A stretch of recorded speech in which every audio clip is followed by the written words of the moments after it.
السلام علیکم۔ میں امید کرتا ہوں کہ آپ سب لوگ خیریت سے ہوں گے۔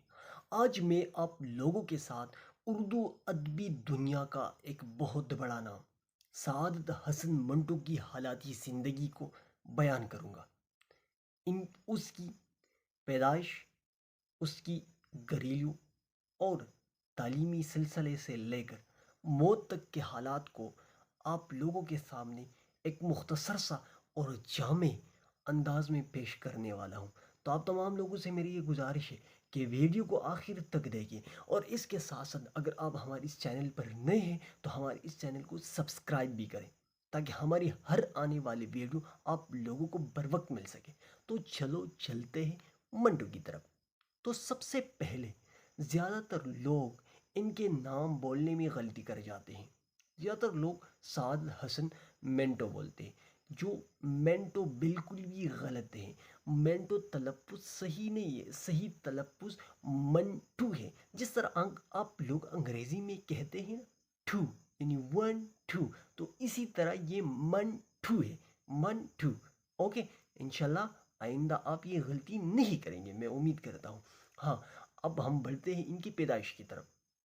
اردو ادبی دنیا کا یہ عظیم ادیب 11 مئی 1912 کو موجودہ مشرقی پنجاب کے ضلع یعنی سنبرالہ کے ضلع لدھیانہ میں پیدا ہوئے۔ ان کے والد اور یہ بھی علامہ محمد اقبال اور جواہر لال نہرو کی طرح ایک کشمیری پنڈت تھے۔ ان کے والد کا نام غلام حسن صاحب تھا۔ غلام حسن صاحب نے 2 شادیاں کی ہوئی تھی۔ سعادت حسن منٹو ان کی دوسری بیوی سے تھے۔ یعنی منٹو کے والد کا مزاج بہت سختگیر تھا۔ اس کے علاوہ منٹو کی 3 سوتیلی بھائی بھی تھے۔ ان لوگوں کا رویہ بھی منٹو کے ساتھ کچھ زیادہ اچھا نہیں تھا۔ تو آپ خود بھی اپنی ماحول کے اندر جائزہ لیں کہ جس بچے کو گھر میں زیادہ ڈانٹ پڑتی ہے نا تو پھر وہ شریر بن جاتا ہے۔ تو منٹو کی بھی یہی حالت تھی۔ یہی وجہ ہے کہ ابو سعید قریشی یعنی منٹو کی سوانح عمری میں لکھتے ہیں کہ محلے والے، اسکول والے، کالج والے منٹو کو ٹھامی کے نام سے پکارتے تھے، ان کی شرارتوں کی وجہ سے۔ جب غلام حسن صاحب وفات پا گئے تو منٹو نے شراب پینا بھی شروع کر دیا اور وہ شراب کے عادی بن گئے۔ ہاں، ان کی تعلیمی سلسلے کو اگر ہم دیکھیں تو آپ حیران ہو کے رہ جائیں گے۔ منٹو صاحب 3 مرتبہ میٹرک کے امتحان میں فیل ہو چکے تھے اور چوتھے نمبر پر انہوں نے میٹرک کا امتحان پاس کیا۔ اور اس سے بھی حیرانی والی بات یہ ہے کہ یہ اکثر اردو کے مضمون ہی میں فیل ہوتے تھے، کم وقت کا بچہ۔ پھر 1939 میں ان کی شادیاں صفیہ سے ہو جاتی ہے۔ صفیہ سے ان کے 4 بچے پیدا ہوتے ہیں۔